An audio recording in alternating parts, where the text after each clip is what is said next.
Hello everybody, welcome back to another Let's Play of Idiot Plays Games. Today we're continuing Who is the Red Queen? And that being said, let's get started.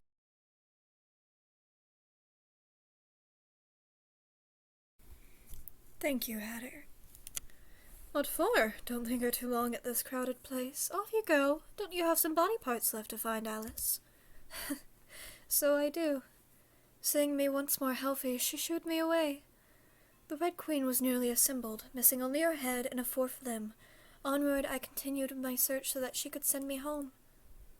I thought back to the Cheshire Cat's taunting provocations.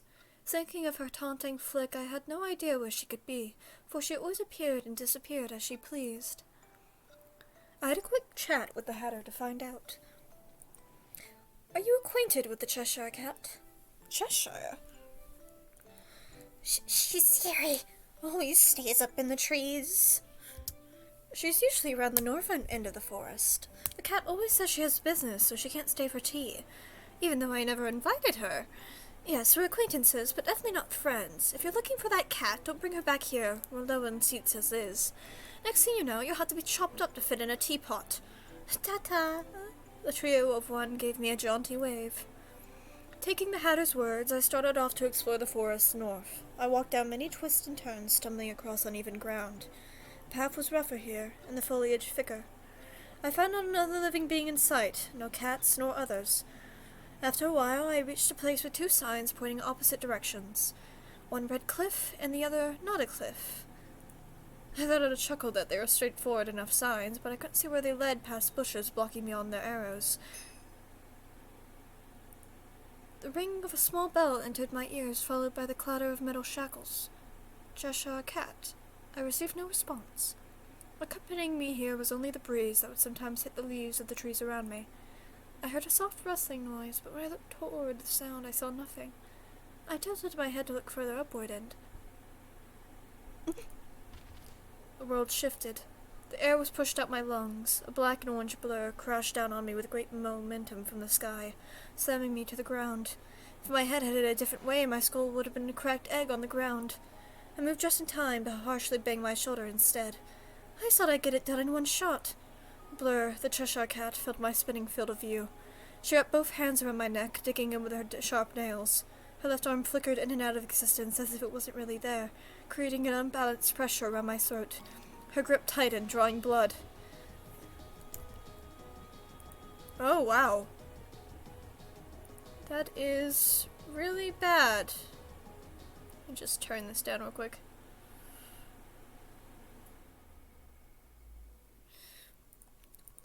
I couldn't breathe. She squeezed even tighter. I tried to pry her fingers off with my own. My twitching hands clawed at her constricting grip and even scratched my own neck. More than the pain of the flesh wounds, I was going lightheaded from the lack of air. I just barely forced her off my neck. I wheezed, coughing to catch a breath. She grabbed my collar, grip on the left flickering in and out, and slammed me back to the ground after lifting me up a little. Ugh. I couldn't even ask why she was doing this, as vertigo overwhelmed me. Kicking and flailing randomly, I managed to push her off for a moment. I had to reorient myself, get to my feet, just roll away from her somehow. Which way? Okay. Let us save right now.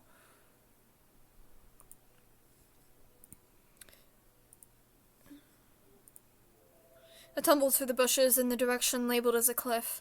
Signs around here had nonsense written on them many times more than not. As I expected, my chosen direction had no cliff in sight. I shakily got to my feet and watched the cat do so as well. She immediately lunged at me again. This time I was more prepared. I kneed her in the stomach as she approached, grabbing her right shoulder and twisting while hooking my foot on hers. Forcing her arm down, I heard a slight cracking noise and made her fall to the ground with a thump. Just in case, I kicked her away a bit. Her body was light, like a cat. I'm waiting for an explanation. She started to fade away, but I stepped on her before she could get away. After a quick struggle, she relented and got up to her feet without any further fading. The cat snarled, dusting off her body. I hadn't realized who you were before. My cloak may have a hood, but you've seen my face many times already, Cheshire Cat. Wonderland's twisted up in time. This sort of logic doesn't work here. It's mad, all might. You might be Alice, but who is Alice? Now that's the question we have to ask. To start with, you don't know anything. Do you even know who you are, Alice? I'm Alice, that is all. That was my sole truth. But who in the world is Alice? An outsider, a temporary visitor? I've just about figured out the most important part. If you figured it out, I don't suppose you'd tell me.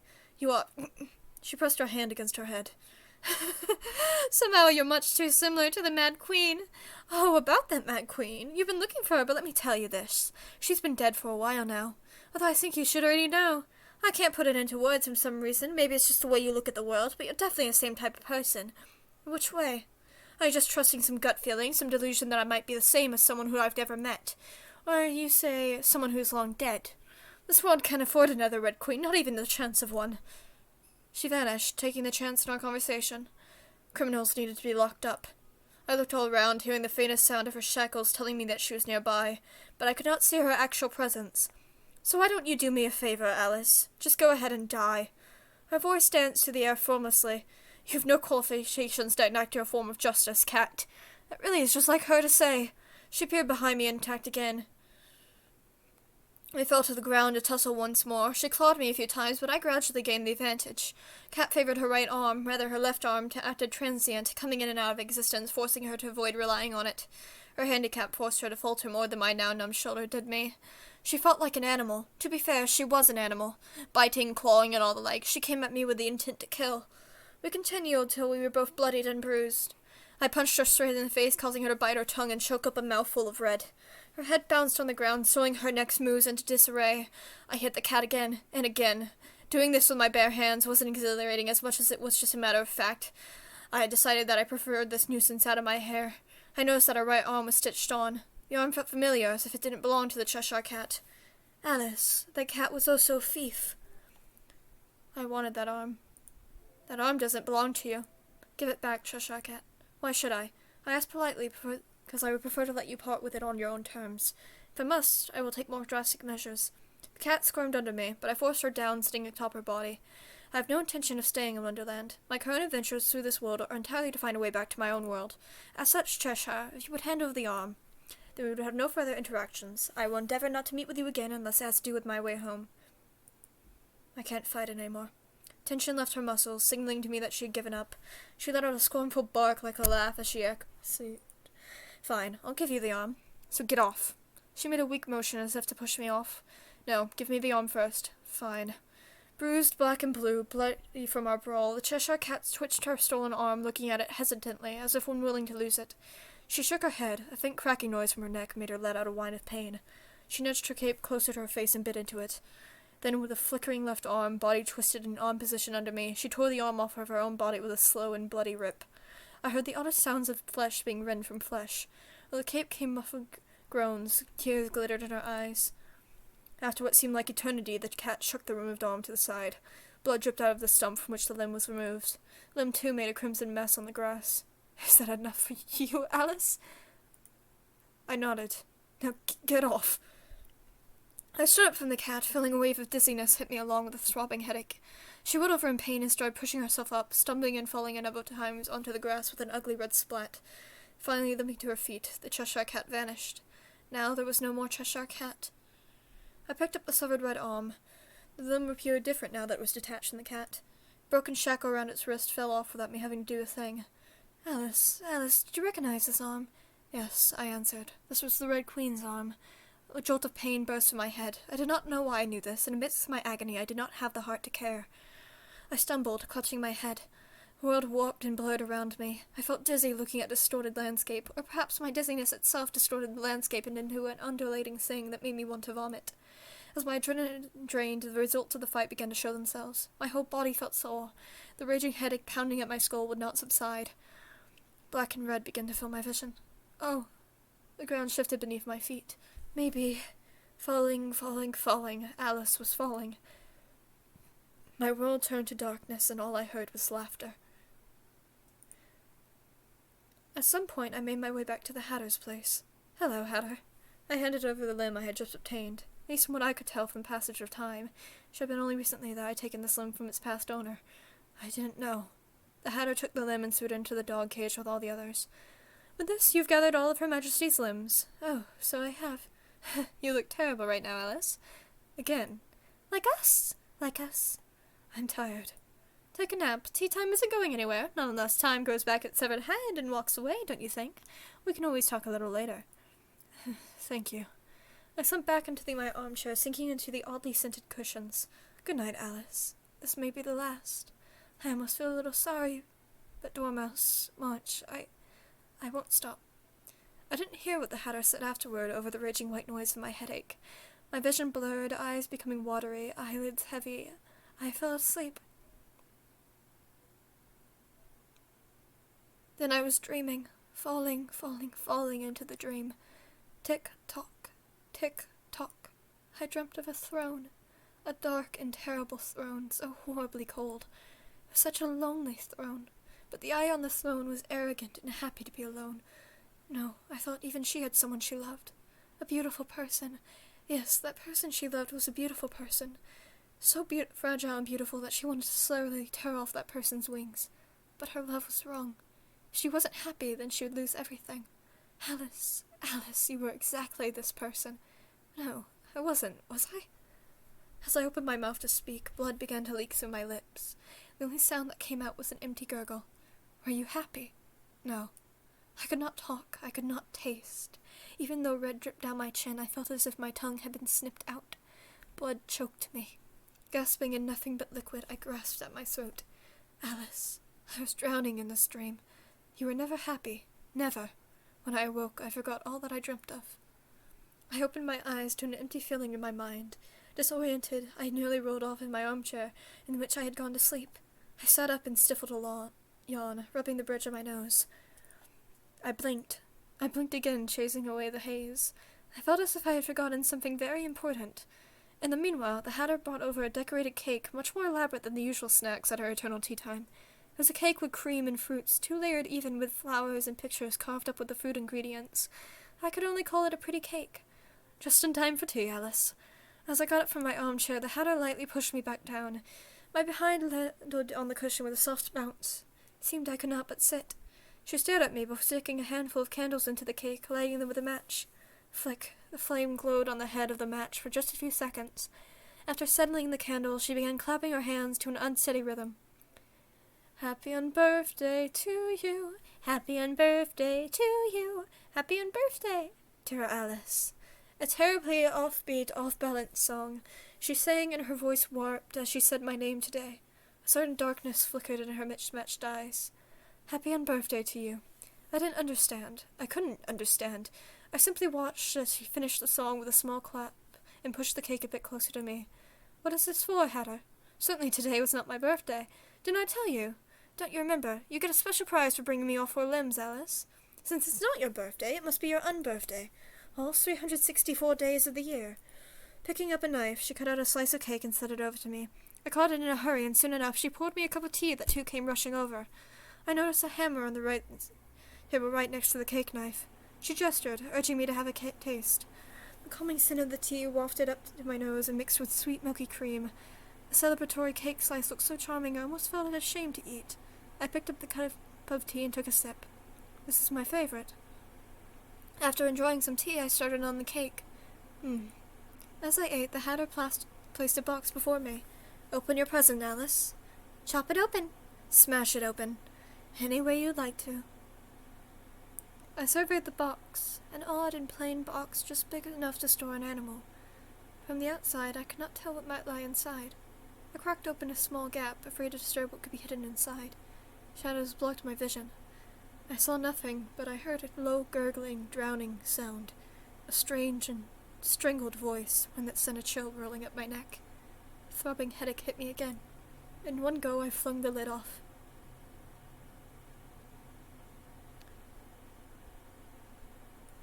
Inside was a head.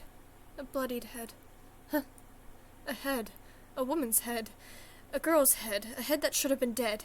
A much too familiar face. A much too foreign face. I didn't quite understand what I was looking at, even as the world seemed to shift around me. Alice, you knew who that face belonged to. Alice! Whose head is this? I stumbled to my feet to back away, only to fall back onto the armchair from my loss of equilibrium. This wasn't right. The face looked just like mine, just almost. Almost. I clutched my neck and touched my face to make sure that I was still here. This was the Red Queen. This was Alice.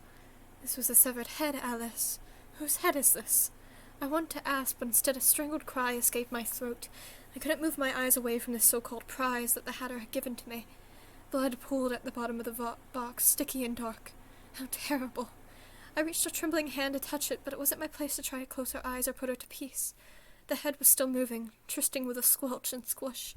Its wet, ragged sounds of raspy breathing echoed in my skull. I jerked my hand back and covered my ears. I couldn't look away.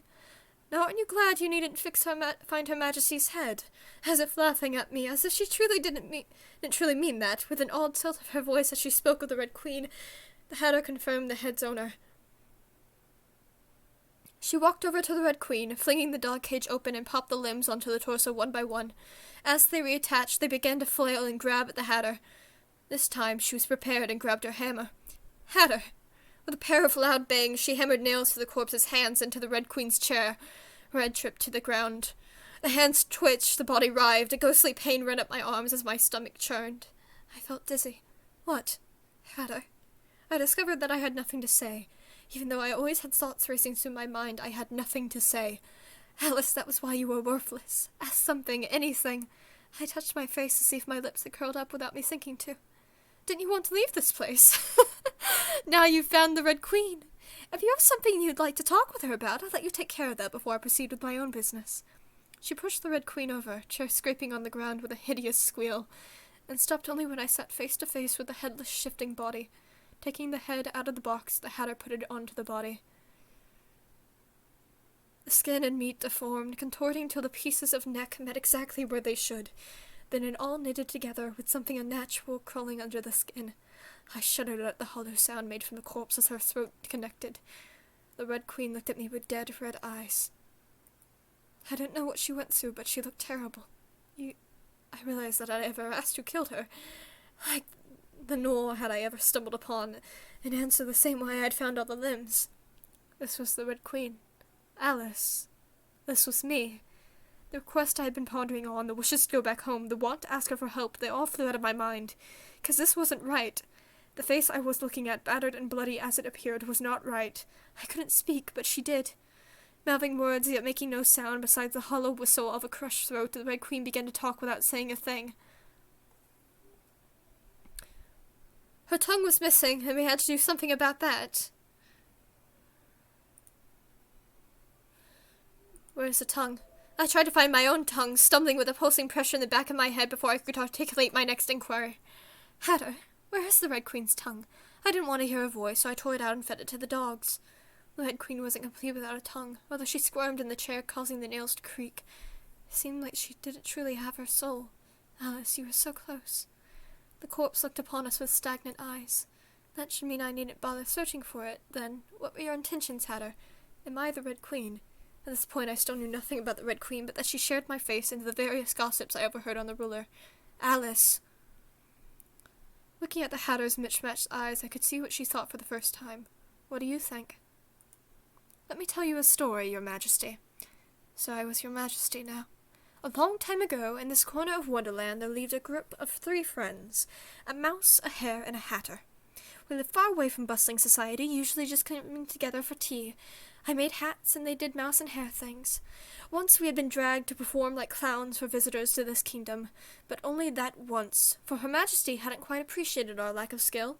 Her Majesty ran the court of law. A strict queen, some called her, a mad queen, some whispered. A tyrant, most could not even dare to say. I think this story should be predictable, don't you? We were called into court one day. Reason, maybe only to be judged. She proclaimed us guilty and had us sentenced. I, for no reason, received the lightest sentence of the day.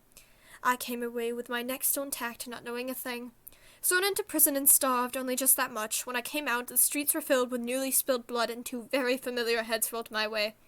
Crows feasted on carrion, only for even them to be swept away by the Queen's cards. Do I need to explain further? Perhaps you really are blind and deaf. Dormouse and March Hare are dead. For what? For the sole crime of offending our world's tyrant. And so Hatter had been all alone for a long time. I can never forgive the Red Queen. But she went and upped and died. Who let her get away like that so easily? You, who are the same entity as the Red Queen. I can't let you go, don't you understand? Hatter, For the sake of my revenge, you have to die, Alice. She spun the hammer in her hands, her face devoid of mirth as she stepped closer to me, meeting my eyes with her mismatched pair. This is my justice, Alice.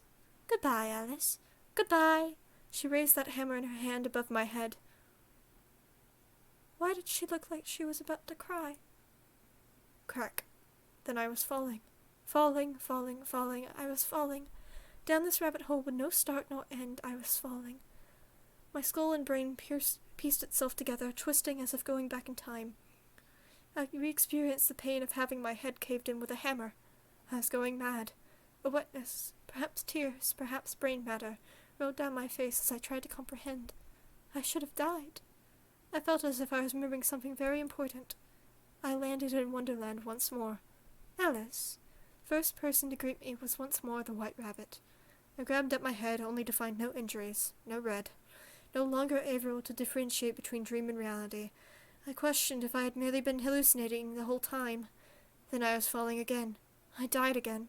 Alice. Each time I fell, I came back down. Alice! It became a hazy world, a distorted world, a world that was beginning to lose its colors. Time and time again, falling. I seemed to revert the hourglass and turn back the hands of the clock, each time going into another past. Before I knew it, the rabbit had changed. Your Majesty! She was a bit more polite. Your Majesty! Perhaps a bit more cruel in her eyes, a bit less restrained with the darkness in her gut. She called out to me each and every time. Your Majesty! That was my starting point, my saving point. Falling. I kept falling uncontrollably. Falling, landing, dying, falling. I no longer felt as if I had control of even my own body anymore. My world flickered on and off. It hurt. Dying hurt. I didn't want to deal with this anymore. Alice, you had to deal with this. I didn't want to. I really didn't want to. I didn't want to deal with this anymore. Again, I fell. I felt my body on the ground. With hazy eyes, I saw a familiar figure, and I heard it speak with a familiar voice as murmurs reached my ear from all around. Her face and her words, not a single thing could I make out. Before I even got the chance to see the rabbit, a growing of familiar sensation struck me. Pain. A sharp agony burned in my arms till I suddenly could not feel my fingers. The same came to my legs. Chop, there they went. A limb or two or three or four, off they went until suddenly I had none for myself. Soon a blade cut through my neck, sawing as it got stuck and stabbing again and again till the head finally came off and I was falling again. Drowning through the flesh, clogging my throat as it all reattached, I came to realization. Oh, I understood. Alice, what had you understood? I was done. I had certainly gone mad. I couldn't handle this anymore. Even if I still wanted to go home, it wouldn't do me any good anyhow. Maybe this was a dream, an illusion. Just how long was I supposed to keep falling? Alice, you would never awaken from this dream. Then I was falling again. I decided to stop thinking, and only keep falling.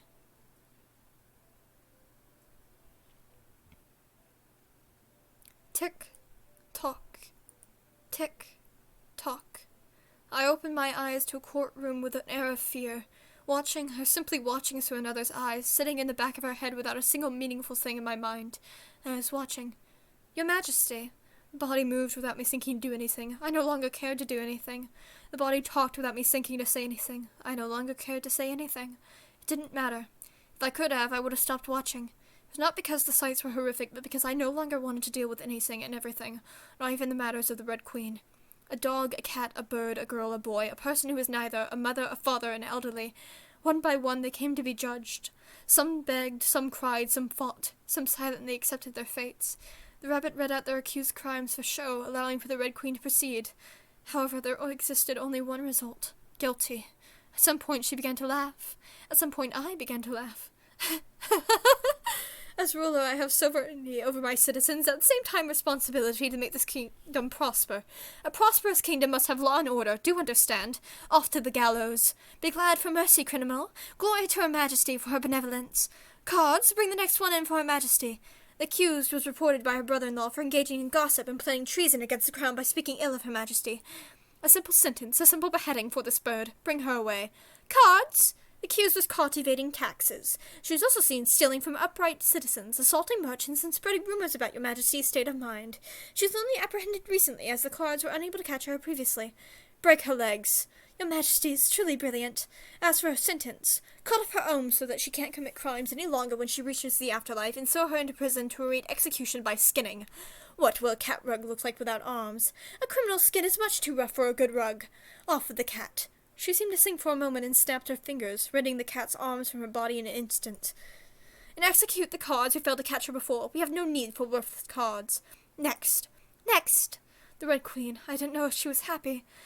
While she convicted the accusants, I inadvertently began to lose track of my surroundings, only to be jolted back by a particularly interesting sentence. The accused... Before the rabbit finished speaking, the accused rushed at the Red Queen. The Queen gestured with her hand, and unseen power slammed the criminal down to the ground, creating a crack on the marble flooring of the courtroom. Presumptuous!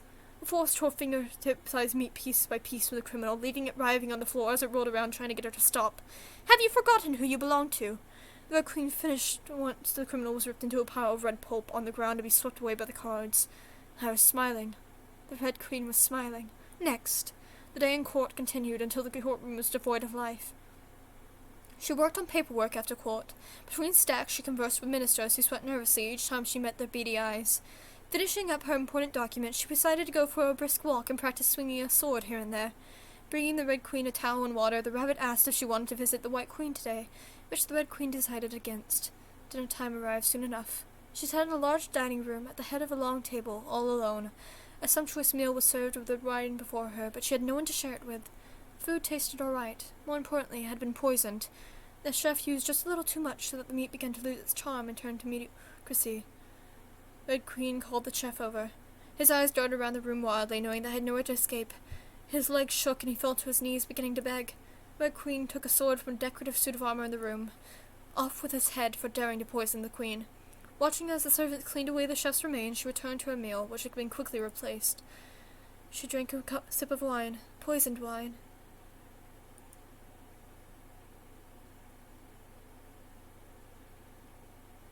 Next day, she returned to the courtroom.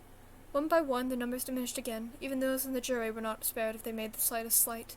Rabbit smiled with glee, writing down the names of criminals who were to be executed.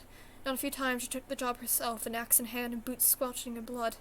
The Red Queen enjoyed her judgment court. Wonderland was her domain, and its people her pieces. If they became disobedient, then she would never let them throw her possessions into disarray. Some days she didn't go, working on governance. Other days she did, working on her world's peace. These times continued until one day the Red Queen fell asleep when I was still awake. Curling my fingers, I discovered I was in control. I walked over to the balcony, seeing the ground terribly far away.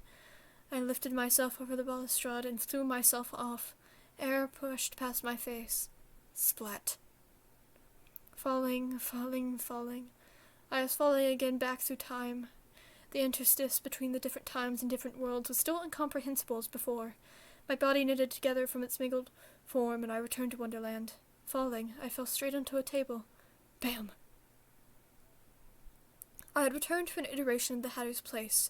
Sprawled out on the table, I glanced upward and saw the familiar pair of mismatched eyes unfamiliar. Do I know you? No, not quite. Could you get off the table? I do need to put down the tea and snacks at some point, if you understand. The Hatter seemed different, as if a heavy weight had yet to settle on her shoulders. I got off the table and stood awkwardly around the unfamiliar place. The Hatter sat down on her teapot. She was preparing a tea party of sorts, causing me to realize I had never seen her do setup, as things were always already on the table. What's your name? Alice. I'm Alice. You should be Hatter. Mm-hmm. Is there somewhere you need to go so badly that you nearly broke my table? No, I've nowhere. Why don't you take a seat? No one uses that armchair over there. Let's do armchair, they said. You know how armchairs are, right? I hesitantly approached the armchair. The chair looked newer than in mine before. When I sat on it, I sank into the soft cushions.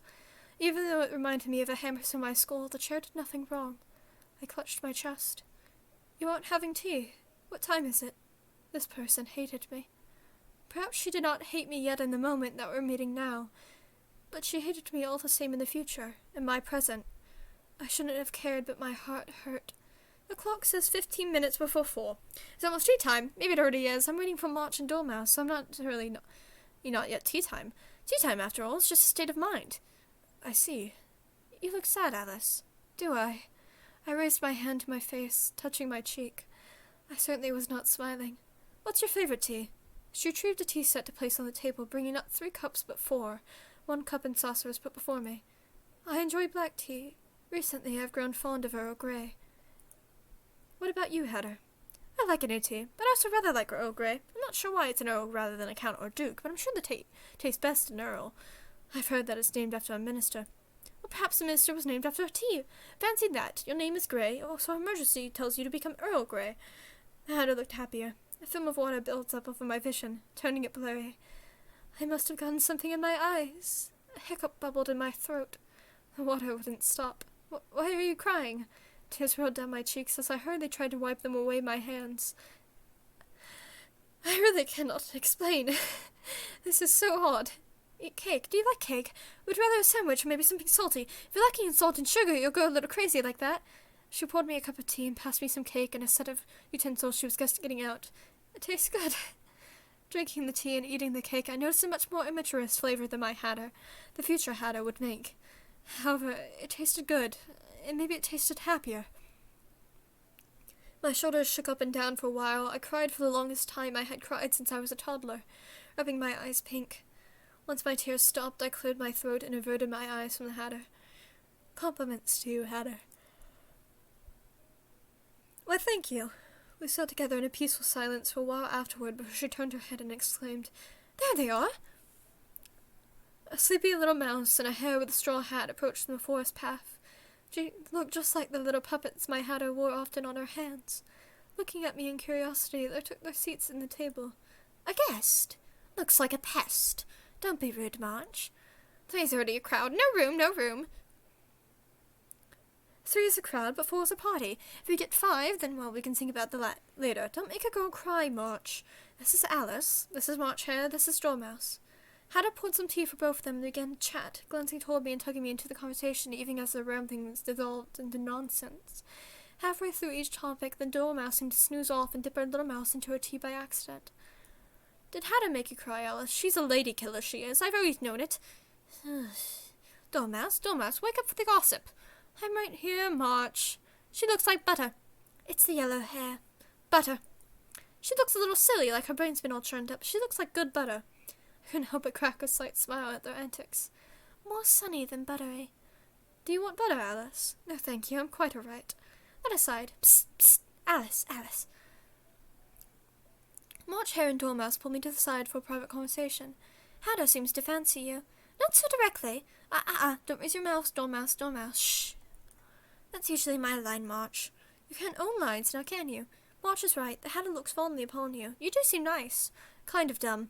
She seems nice. I still approve. I'm just saying, all right? Be kind to Hatter. Be good to our Hatter. We can't be around her forever, so you have to promise this, Alice. I have a feeling that this is very important. Swear it on a stick of holy butter. I won't be here for very long, but no, I'll promise it. I swear on everything that could ever be precious to me that I'll treat her well if we meet again. And she's back to bed. Dormouse. We returned to the Hatter. The 4 of us continued chatting over tea. I enjoyed tea time today. I really did. I didn't belong here, and I didn't deserve here either. I knew that my presence would just throw everything into disarray. Finishing my tea, I stopped the Hatter from refilling my cup. I had a wonderful time today. I have to leave. This place isn't mine, but thank you for the tea again, Hatter. And you too, March, Dormouse. It's nice meeting you, Alice. I already knew you from the future, but I was also happy to see you. Hatter, it was a shame that my Hatter didn't feel the same way. Alice, what did you feel for the Hatter? Something precious. See you later. I wanted her to be happy. Auf Wiedersehen. Giving her a weak wave, I left the happier Hatter. I didn't particularly have a place to go. Home, that was no longer my goal. Walking away, I wiped away the tears that welled up again. Eventually, I was falling again. I died. That much I understood. However, I seem to have forgotten how I died this last time. In a way, I knew that I couldn't keep doing this. Alice, this was your last iteration. The power letting you keep falling had already run out. Next time, you wouldn't come back to Wonderland in any time. As my body pieced itself back into place, I waited for myself to stop falling. I burst back into my relative present and hit the ground softly. Lying back flat on the ground, I grasped at the grass below me and cut my fingers on their blades. Above me, the sky was terribly blue. No matter who I was, the world would move on without me. However, people could not so simply move on, be it a matter of hate or a matter of love or just a matter of apathy. The connections people had were difficult to sever. Before I'd realized it, a certain person had settled into my heart. I want to see Hatter. My Hatter. Alice, you really are no good. No, it's better to say that I really am no good. I had already fallen for that mad Hatter. She wormed her way into my heart unintentionally as she threw me on a wild duck chase for the Red Queen's dismembered parts in her revenge. I wonder how she felt now that she had her goal fulfilled. The final look on her face that I saw before I died was painful. It was painful not because of the crushing of my skull, but because of the constriction of my heart as I looked at her. A strange girl, a lonely girl, ultimately a terribly kind girl who was stumbling along a bloody path. That was who the Hatter was. I'm sorry. I pushed myself up. Useless Alice had a want, not one of obligation, not one of what should be, because really, had I really wanted to go home, not one that tutors or anyone forced upon her. I went to find the Hatter. I started walking, I started running. There she was, all by her lonesome. The bags under her eyes had not lightened at all, and she listlessly played with the rim of a teacup until she suddenly saw me. Why? She harshly stood up. Why did you come back? Why can't you just disappear? Grabbing a plate off the table, ignoring the pastry topped it, she chucked it at me. The plate brushed me and shattered on the ground, leaving a mangled lump of sweets and porcelain. Alice. Alice! She slammed the table, originally forcing her hands down with great momentum before suddenly slowing down as she smacked it. Woodsang, the Hatter, let out a pained, guttural noise. Why are you like this? I hate you, Alice.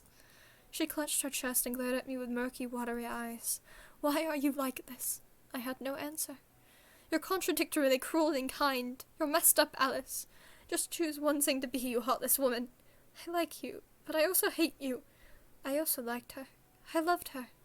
You're a useless freeloader who just comes to bother me, a waste of space. You're Alice who always accompanies me and extends a hand to me. You're the Red Queen, monster, killer. I hate you. Why couldn't you have probably just died? I killed you. You're the same thing as the Red Queen. You shouldn't have come back. You... She picked up a teacup and threw it at me, smashing me right in the forehead. I stumbled back. Hot tea spilled down me, mixing with the blood that came from the simple flesh wound. The cup itself shattered into tiny pieces on the ground. Go away! She grabbed the bloody hammer off the table and flung it, missing me by a far margin. It whooshed through the air, spinning, and lodged itself deeply into a tree behind me. My blood was still in the metal face. Tell me who you're supposed to be! I am Alice. The Red Queen are one and the same. But I am Alice. Her essence is intertwined with mine, but I am me and me alone. I'm scared of the idea that we could become the same. I never want to become someone like her. Empty heart and empty life, even as she lashes out to the rest of the world. She's still empty. Admittedly, I'm also no good. I'm a heartless person who hurts others as well, but I hold just two certainties. I am Alice. Alice is me. And for that who I am Alice, you are the person who took my heart. Is it okay to say I'm Alice? I nervously fiddled with my fingers behind my back, looking at the Hatter as my heart raced. I couldn't read her expression behind those mismatched eyes. She wiped her eyes with her sleeves, opening her mouth time and time again. She seemed to have trouble finding her words. I like the Alice who is Alice. The Red Queen scares me, but if you let me believe it, I want to believe that you are Alice. Ever since in March and Dormas left, time has stopped at tea time like a curse. I'm tired of tea. Is my life just for revenge on the Red Queen? She looked up at the sky as if lost. The Red Queen is dead. Deliberately mouthing the words slowly again, she seemed to convince herself of that reality, and she looked back towards me. Alice. You are Alice. Her voice grew small as she gazed down to her feet. I hurt you. I know. I extended a hand towards her. She who was all alone, she who stood so close yet so far away. I wanted for her to take my hand.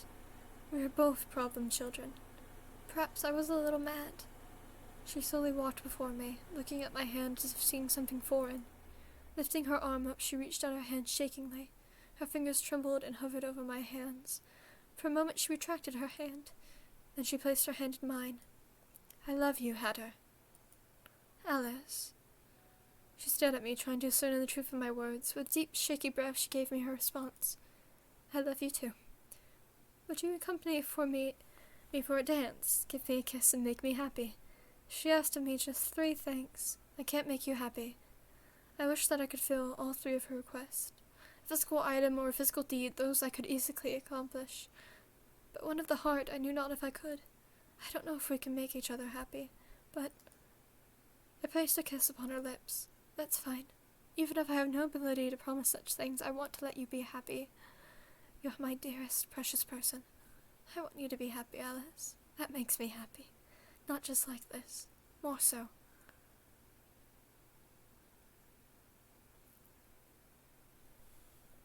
I took her hand and we danced upon the table. Spinning about, our feet tangled with the tablecloth, and tea sets strewn about. Hatter, if the world were to end tomorrow, what would you do? I have nothing left here for me, Alice. So I suppose I would do nothing. You're still right here with me, aren't you? She was so light. I wish I could show you my world. It's not a particularly spectacular world, rather, it's utterly fantastical. Yet there are things that I liked. Maybe my siblings are better, the two cats, if you care for cats at all. I would have liked that. I pulled her along, letting the mad dance. With no music, we moved to the erratic tempo of our hearts together. Alice, why did you fall in love with me? Maybe it was just fate. Maybe it was just luck. Meeting you time and time again here, I grew fonder and fonder of you. At first, I simply thought you were lonely, but eventually I fell in love with your heart. Love, I've never known about love before. I'm not sure if I can truly explain why my heart beats as it does for you, Hatter. Even that aside, you're cute. You can cook and sew and brew good tea. You're warm. You're actually rather kind. What about you to me? I should ask that to you instead. Happiness. Probably we had no such fate, but we wished for it. Finally we fell. Falling, falling, falling. We were falling. Down this rabbit hole with no start nor end, we were falling together. I knew not where we would fall, for there was no more wonderlands for us to fall to. That world we just fell from had been the very last iteration. I embraced the Hatter and closed my eyes. How warm she was, the person who I treasured. I only asked for a world where we could be happy together. Surely we would meet again in a land much more wonderful than this. Somewhere, sometime, surely.